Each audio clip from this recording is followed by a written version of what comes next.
Hey there friends, in this video I'm going to be showing you how to add chats to your projects in Claude. So usually the first way that people add chats to their projects is they're going to go on over to their projects tab, they're going to create a new project, and they're going to be able to see this screen.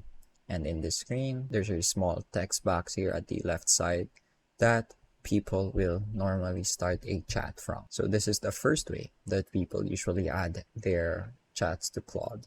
But there's another and slightly more convenient way, and it's in the new chat screen.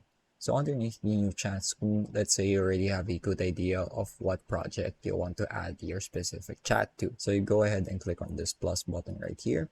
And as you can see, there's an option to add it to a project, or if there's not one already, you can always start a new project from there. So let's say here I'm going to add a chat, and then let's say what are essential tools for amateur.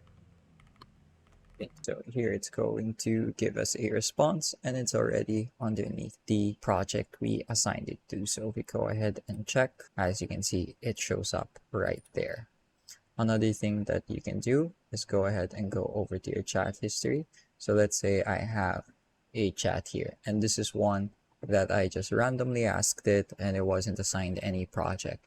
You can always add it to the project after the fact, after you've started this conversation. So let's say I want to do that. There we go. The chat has now been moved to the personal hobbies project, as you can see at the top left of your screen.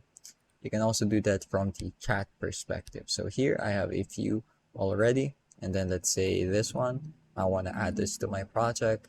I'm going to add it to my personal hobbies that way.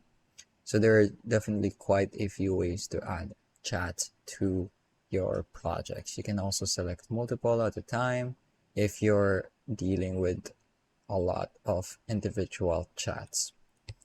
So it's great that they give you lots of options to be able to manipulate the chats that you have for your projects, because it just makes things really convenient no matter which way you do it. So that's pretty much it for this video. I hope I was able to teach you something new and something useful. And as always, thank you for watching.